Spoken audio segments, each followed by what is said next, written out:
Saddam Hussein کی پانسی کا دن عید الاضحیٰ مقرر کر دیا گیا۔ 30 دسمبر 2006 کو عوام کے سامنے اسے پھانسی دی گئی۔ ناظرین، جب صدام حسین کو تختہ دار پر لایا جا رہا تھا تو وہ درود شریف کا ورد کر رہا تھا اور انہوں نے ایک بار کلمہ شہادت بھی پڑھا۔ جب دوسری بار لا الہ الا اللہ محمد الرسول اللہ جب محمد الرسول اللہ کہنے والا تھا تو اس کے پاؤں کی نیچے سے تختہ کھینچ دیا گیا۔ تو ناظرین، یہ کہانی ہے صدام حسین کی۔ صدام حسین 28 اپریل 1937 کو عراق کے ایک چھوٹے سے گاؤں میں پیدا ہوئے۔ اس کے پیدا ہونے سے پہلے اس کے والد اور بھائی کینسر کی مرض سے انتقال کر چکے تھے۔ والد کی جلد وفات کے بعد ان کی والدہ انہیں اپنے رشتہ داروں کے پاس چھوڑ کر کسی اور گاؤں چلی گئی۔ چند سال بعد انہوں نے دوسری شادی کر لی۔ سوتیلے والد کا صدام کے ساتھ برتاؤ اچھا نہ تھا۔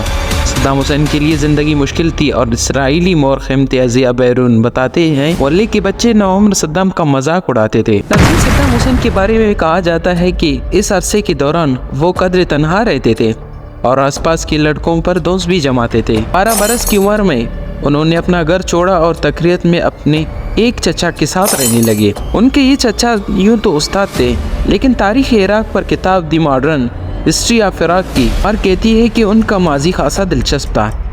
ناظرین، اب بات کرتے ہیں صدام حسین کی سیاسی کیریئر کے بارے میں۔ وہ ایک سیاستدان اور ایک سپاہیدان ہونے کے ساتھ ساتھ ایک بہادر شخص بھی تھے۔ صدام حسین کی سیاسی زندگی کچھ یوں تھی۔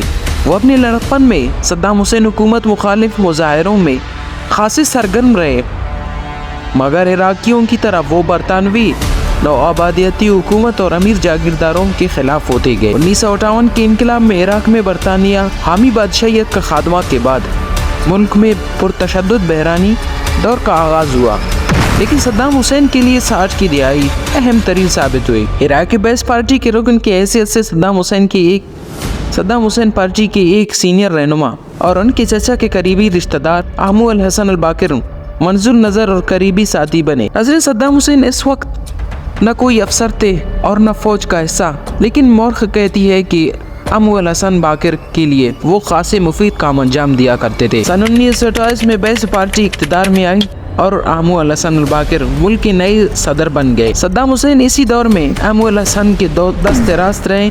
حکومت کے اہم خفیہ کام وہ خود انجام دینے لگے، جن میں مخالفین کو منظر عام سے ہٹانا بھی شامل تھا۔ ناظرین، صدام حسین نے اپنے ملک کے اندر طاقت کا بے دریغ استعمال کیا۔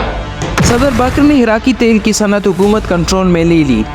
عراق کے خزانے پر دباؤ بڑھنے لگا اور حکومت نے ملک میں ترقی کے نئے دور کا آغاز کیا۔ دیہاتیوں میں بجلی پہنچنے لگی، سڑکیں اور اسکول بننے لگے، لیکن صدام حسین کی سیاسی عزائم بڑھنے لگی اور سن 1979 میں انہوں نے اپنے محسن عمو الباقر سے زبردستی استعفیٰ دلوا دیا اور خود صدر بن گئے۔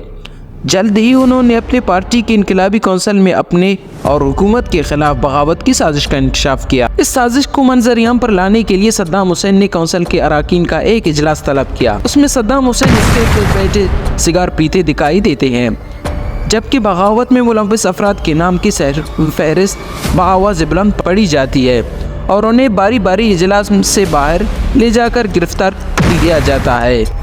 کر لیا جاتا ہے یا ہلاک کر دیا جاتا ہے۔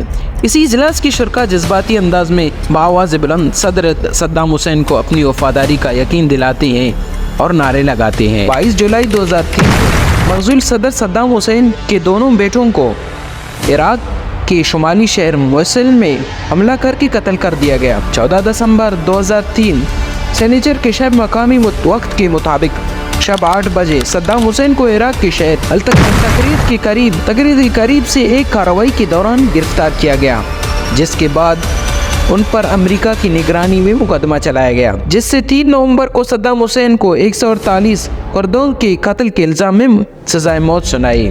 صدام حسین کی پھانسی کا دن عید الاضحیٰ مقرر کیا گیا اور 16 دسمبر 2006 کو صدام حسین کو عوام کے سامنے پھانسی دی گئی اور انہیں جب تختہ دار پہ لایا جا رہا تھا تو وہ درود شریف کا ورد کر رہا تھا اور انہوں نے ایک بار کلمہ شہادت بھی پڑھا۔ جب دوسری بار لا الہ الا اللہ محمد الرسول اللہ جب محمد الرسول اللہ کہنے والا تھا تو اس کے پاؤں کی نیچے سے تختہ کھینچ دیا گیا اور یوں ہی دنیا ایک عظیم لیڈر سے محروم ہو گیا۔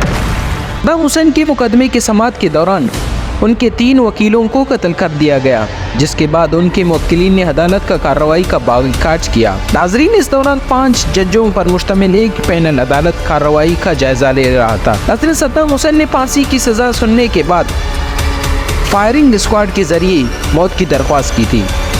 انسانی حقوق بین الاقوامی اداروں نے اس قانونی عمل کے بارے میں تشویش کا اظہار کیا، جس میں جرم ثابت کرنے کے لیے شک و شبہات سے بالاتر اس معیار کو برقرار نہیں رکھا جاتا جو عالمی مقدمات کے لیے تصور کیا جاتا ہے۔ 30 دسمبر 2006 صدر صدام حسین کو پھانسی دے دی گئی۔ اس سے پہلے امریکہ فوجی نے انہیں عراقی کٹ پتلی انتظامیہ کی سپرد کیا۔ پھانسی کا منظر انٹرنیٹ پر جاری کیا گیا۔ اس میں دیکھا گیا کہ پھانسی دینے والے عراقی شیعہ صدر کے نعرے لگاتے رہے۔ صدام حسین کلمہ شہادت پڑھ رہے تھے، تختہ گرا دیا گیا۔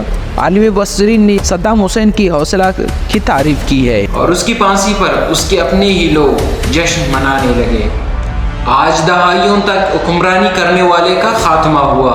ناظرین، صدام حسین کو اتوار کی صبح ان کے آبائی قصبے میں دفنا دیا گیا۔ تو یہ تھا آج کا ہمارا مختصر سا ویڈیو۔ امید کرتا ہوں آپ کو ہمارے ویڈیو پسند آئے۔ اگر پسند آئے تو ہمارے چینل کو ضرور سبسکرائب کیجیے۔ تو ملتے ہیں نئے ویڈیو کے ساتھ، تب تک کے لیے اجازت دیجیے۔ اللہ حافظ۔